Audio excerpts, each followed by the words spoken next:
मार्गशीर्ष माह के गुरुवार के दिन महालक्ष्मी व्रत कथा सुनने का विधान है। भारतवर्ष के सौराष्ट्र देश में द्वापर युग की कहानी है। सौराष्ट्र में उस समय भद्रश्रवा नाम के राजा रहते थे। वे बड़े ही पराक्रमी राजा थे। 4 वेद, 6 शास्त्र, 18 पुराणों का उन्हें ज्ञान था। उनकी रानी का नाम सूरत चंद्रिका था। रानी दिखने में सुंदर सुलक्षणा थी और पतिव्रता भी थी। उन दोनों को 7 पुत्र और उसके बाद एक कन्या का वरदान मिला। कन्या का नाम श्यामा बाला था। एक बार महालक्ष्मी जी के मन में आया कि जाकर उस राजा के राजप्रसाद में रहें। इससे राजा को दुगुनी धन दौलत की प्राप्ति होगी और वह इस धन दौलत से अपनी प्रजा को और सुख दे पाएगा। गरीब के घर अगर रहे और उसे धन दौलत प्राप्त हो जाए तो वह स्वार्थी की तरह केवल अपने ऊपर ही खर्च करेगा। यह सोचकर श्री महालक्ष्मी जी ने बूढ़ी ब्राह्मणी स्त्री का रूप धारण किया। हाथ में लाठी लिए लाठी के सहारे रानी के द्वार तक पहुंची। यद्यपि उन्होंने बूढ़ी औरत का रूप धारण किया था, पर उनके चेहरे पर देवी का तेज था। उन्हें देखते ही एक दासी सामने आई और उसने इनका नाम धाम काम धर्म पूछ डाला। वृद्ध ब्राह्मण का रूप धारिता माँ लक्ष्मी ने कहा, बालिके, मेरा नाम कमला है। मेरे पति का नाम भुवनेश है। हम द्वारिका में रहते हैं। तुम्हारी रानी पिछले जन्म में एक वैश्य की पत्नी थी। वह वैश्य गरीब था। दरिद्र के कारण हर रोज घर में झगड़े होते थे तथा उसका पति रोज उसे मारता था। इन बातों से तंग आकर वह घर छोड़कर चली गई तथा वन में जंगल में खाली पेट भटकने लगी। उसकी इस दुर्दशा पर मुझे दया आई। तब मैंने उसे सुख संपत्ति देने वाली श्री महालक्ष्मी की कथा सुनाई। मेरे कहने पर उसने श्री महालक्ष्मी का व्रत किया। श्री महालक्ष्मी प्रसन्न हुई और उसकी गरीबी दूर हुई। उसका घर संसार दौलत संपत्ति से भर गया। बाद में पति पत्नी दोनों परलोक सिधारे। लक्ष्मी व्रत करने के कारण वे लक्ष्मी लोक में रहे। उन्होंने जितने साल महालक्ष्मी का व्रत किया उतने हजारों साल उन्हें सुख भोग मिला। इस जन्म में उनका जन्म राजघराने में हुआ है, परंतु वह श्री महालक्ष्मी का व्रत करना भूल गई है। उसे यह याद दिलाने मैं यहाँ आई हूँ। बुढ़िया की बातें सुनकर दासी ने उन्हें प्रणाम किया तथा श्री महालक्ष्मी का व्रत किस तरह किया जाए इस बारे में बुढ़िया रूप धारण किए हुए महालक्ष्मी माता ने दासी को पूजा की विधि और महिमा बताई। इसके बाद वह दासी माता को प्रणाम कर रानी को बताने अंदर चली गई। राज वैभव में रहते हुए रानी को अपने ऐश्वर्य का बहुत घमंड था। संपत्ति तथा अधिकार की वजह से वह उन्मत्त हो गई थी। दासी द्वारा बताई गई बुढ़िया की बातें सुनकर वह आग बबूला होकर राजद्वार पर आकर बुढ़िया रूपी महालक्ष्मी पर बरस पड़ी। उसे यह मालूम नहीं था कि श्री महालक्ष्मी माता बुढ़िया का रूप धारण किए हुए द्वार तक आई है, परंतु रानी का इस कदर रुख बर्ताव तथा अपना अनादर देख माता ने वहां ठहरना ठीक न समझा और वहां से चल पड़ी। राह में उन्हें राजकुमारी श्यामा बाला मिली। उन्होंने श्याम बाला को सारी बात बताई। श्यामा बाला ने अपनी ओर से श्री महालक्ष्मी माता से क्षमा मांगी। माता को उस पर दया आई। उन्होंने श्याम बाला को श्री महालक्ष्मी व्रत के बारे में बताया। उस दिन मार्गशीर्ष माह का पहला गुरुवार था। श्याम बाला ने परम श्रद्धा से श्री महालक्ष्मी का व्रत रखा। फलस्वरूप राजा सिद्धेश्वर के सुपुत्र मालाधर से उसका विवाह हुआ। वह धन दौलत ऐश्वर्य वैभव से माला माल हो गई और पति के साथ ससुराल में आनंद के दिन बिताने लगी। इधर श्री महालक्ष्मी का रानी पर प्रकोप हुआ।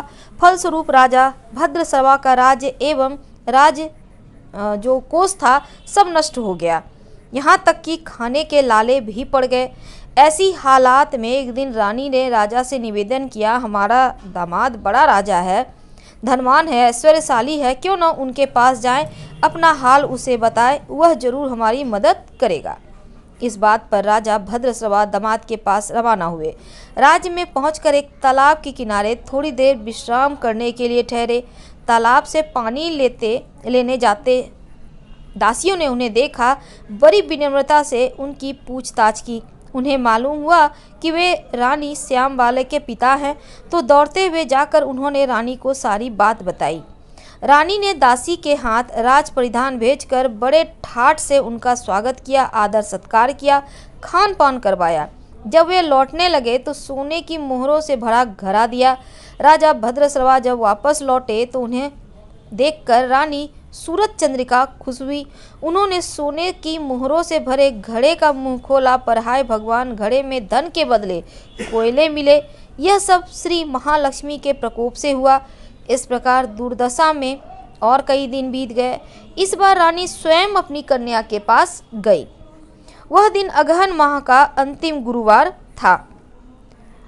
अब श्यामबाला ने श्री महालक्ष्मी का व्रत किया, पूजा की, अपनी माता से भी व्रत करवाया।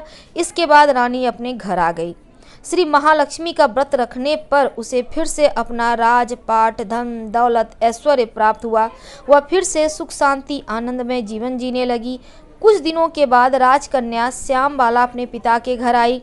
उसे अपने घर देखकर सूरज चंद्रिका को पुरानी बातें याद आ गई और यही कि श्यामबाला ने अपने पिता को घड़ा भर कोयला दिया था और उसे तो कुछ भी नहीं दिया था। इस कारण श्यामबाला को पिता के घर आने पर उसका कोई आदर आतिथ्य नहीं हुआ, बल्कि अनादर हुआ। पर उसने इस बात का बुरा नहीं माना। उसने घर लौटते समय अपने पिता के घर से थोड़ा नमक ले लिया। घर लौटने पर उनके पति ने पूछा, मायके से क्या लाई हो? इस पर उसने जवाब दिया, वहाँ का सार लाई हूँ। पति ने पूछा, इसका मतलब क्या है? श्यामबाला ने कहा, थोड़ा धीरज रखें, सब मालूम हो जाएगा। उस दिन श्यामबाला ने सारा भोजन नमक डाले बिना बनाया और परोसा। पति ने खाना चखा। सारा खाना नमक बिना था, इसलिए बेस्वाद था। फिर श्यामबाला ने थाली में नमक डाला, इससे सारा भोजन स्वादिष्ट लगने लगा। तब श्यामबाला ने पति से कहा, यही है वह मायके से लाया हुआ सार। पति को उसकी बात सही लगी। फिर वह दोनों हंसी मजाक करते हुए भोजन करने लगे। कहा गया है कि इस तरह जो कोई श्रद्धा भाव से श्री लक्ष्मी जी की पूजा करे, उसे माता की कृपा प्राप्त होती है, सुख संपत्ति शांति प्राप्त होती है, सभी मनोकामनाएं पूरी होती है। परंतु यह सब प्राप्त होने पर माता की पूजा को भूलना नहीं चाहिए। हर गुरुवार को व्रत पाठ अवश्य करना चाहिए। इस तरह श्री महालक्ष्मी की महिमा भक्तों की मनोकामना पूरी करती है। श्री महालक्ष्मी की गुरुवार की कथा संपूर्ण होती है। महालक्ष्मी माँ की व्रत कैसे करें, पूजा कैसे करें जिससे धन सुख संपत्ति प्राप्त हो? यह व्रत करने वाली स्त्री तथा पुरुष दोनों मन से स्वस्थ एवं आनंदमय होने चाहिए। इस व्रत को किसी भी महीने के प्रथम गुरुवार बृहस्पतिवार के दिन शुरुआत कर सकते हैं। विधि नियम के अनुसार हर गुरुवार को महालक्ष्मी व्रत रखें। श्री महालक्ष्मी की व्रत कथा को पढ़ें। लगातार 8 गुरुवार को व्रत पालन करने पर अंतिम गुरुवार को समापन करें। वैसे यह व्रत पूजा पूरे वर्ष भर भी आप कर सकते हैं। पूरे वर्ष भर हर गुरुवार के दिन देवी की प्रतिमा या फोटो के सामने बैठकर व्रत कथा पढ़ें या सुनें। बाकी के गुरुवार के दिन 8 सुहागन या शेष गुरुवार यानी अंतिम गुरुवार के दिन से जो 8 सुहागन स्त्रियां हैं, कुंवारी कन्याएं हैं, उनको आमंत्रित करके उन्हें सामर्थ्य के अनुसार आसन पर बिठाकर श्री महालक्ष्मी का रूप समझकर हल्दी कुमकुम लगाएं। पूजा की समाप्ति पर फल प्रसाद वितरण करें और कथा की एक एक प्रति उन्हें देकर नमस्कार करें। केवल नारी ही नहीं अपितु पुरुष भी यह पूजा कर सकते हैं और सुहागन या कुमारी को आमंत्रित कर उन्हें हाथ में हल्दी कुमकुम प्रदान करें। व्रत कथा की एक प्रति देकर उन्हें प्रणाम करें। पुरुषों को भी इस व्रत कथा को पढ़ना चाहिए या सुनना चाहिए। जिस दिन व्रत हो उपवास कीजिए, दूध फलाहार करें, खाली पेट ना रहें। रात को भोजन से पहले देवी को भोग लगाएं और परिवार के साथ भोजन करें। पद्म पुराण में यह वर्णित आता है, गृहस्थ जनों के लिए बताया गया है कि इस पूजा को पति पत्नी मिलकर कर सकते हैं। अगर किसी कारण पूजा में बाधा आए तो औरों से पूजा करवा सकते हैं, पर खुद उपवास जरूर कीजिए। उस गुरुवार को गिनती में मत लीजिए। अगर किसी दूसरी पूजा का उपवास गुरुवार को आए तो भी यह पूजा की जा सकती है। दिन रात में भी पूजा की जा सकती है, कभी भी कर सकते हैं। दिन में उपवास करें और रात में पूजा के बाद भोजन कर लें। इस व्रत का कथा सुनने के लिए आप आस पड़ोस के लोगों को बुला सकते हैं। पढ़ते समय शांति एकाग्रता बनी रहे, इसकी आवश्यकता होगी। मार्गशीर्ष माह, जिसे हम अगहन का महीना कहते हैं, पहले गुरुवार को व्रत शुरू करें तो बहुत अच्छा रहेगा और अंतिम गुरुवार को उसका समापन कर सकते हैं। अगर महीने में मार्गशीर्ष माह में 5 गुरुवार आए तो 5 गुरुवार अमावस्या पूर्णिमा हो तो भी आप पूजा कर सकते हैं। तो माँ लक्ष्मी की देवी की स्थापना कैसे करेंगे, विसर्जन कैसे करेंगे? देखिए, इस पूजा को करने के लिए ब्राह्मण और पुरोहित की आवश्यकता नहीं, हर कोई खुद से कर सकता है अपने घर में। एक गीले कपड़े से आप जहाँ पर पूजा करेंगे वहाँ पर पोंछ लें। इसके बाद एक चौकी रखें, उस पर थोड़े से गेहूं या चावल रखकर एक साफ सुथरे तांबे या पीतल के लोटे को जल भरकर चावल या गेहूं पर रख दें। जल में सुपारी, कुछ पैसे और दूर्वा घास डालें। लोटे के चारों तरफ 5 तरह के पेड़ के 5 या 7 पत्ते डालकर बीच में एक नारियल रखें। उस नारियल पर देवी के मुखौटे या चेहरे को बांध या चिपका दें और लोटे पर हल्दी कुमकुम लगाएं। साथ ही इस लोटे के गले में आप एक कलावा बांध दें और नारियल के ऊपर एक छोटी सी चुनरी चढ़ा दें। अब माँ लक्ष्मी की फोटो पूरब दिशा में मुंह करके या उत्तर दिशा में मुंह करके स्थापना करें। इसके बाद आचमन करें, फिर बोलें ओम केशवाय नमः, ओम नारायणाय नमः, ओम माधवाय नमः। इन तीनों मंत्रों को पढ़कर प्रत्येक मंत्र से एक एक बार आचमन करें। फिर ओम गोविंदाय नमः बोलते हुए हाथ धो लें। फिर देवी को फूलों से जल का छींटा देते हुए स्नान कराएं, हल्दी कुमकुम लगाएं, पुष्पहार अर्पित करें, धूप दीप जलाएं, फिर भोग लगाएं। महालक्ष्मी व्रत के महात्म्य का पाठ करें। शुरू में महालक्ष्मी नमनाष्टक का पाठ भी कर सकते हैं और रात को फिर देवी की पूजा करें, मिष्टान का भोग लगाएं, गोमाता के लिए भी अन्न रखें। दूसरे दिन गाय को उनका हिस्सा अर्पित करें और अगले दिन सुबह स्नान कर पेड़ के पत्तों को निकालें और अलग अलग जगह रखें। पानी को नदी तालाब में किसी पेड़ के नीचे डाल दें।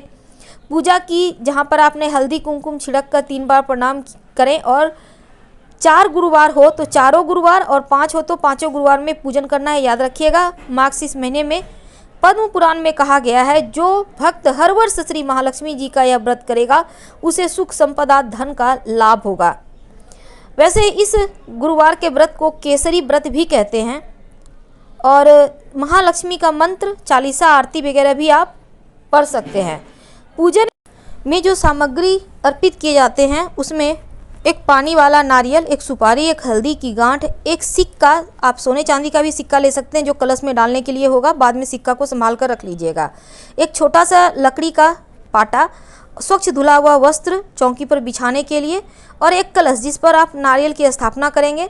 5 तरह के फल, 5 पेड़ के पत्ते जो भी मिल जाए, आम का 5 पल्लव हो, बरगद का हो, पीपल का हो, अशोक का हो या पाकड़ का हो, कोई भी पौधे का पत्ता ले लें और उसको ये पूजा की सामग्री है।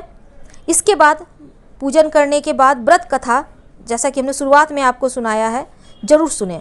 हम आपसे विदा लेते हैं दुख दैत्यता दूर करने के लिए। इस व्रत कथा को जरूर पढ़ें, सुने। धन्यवाद।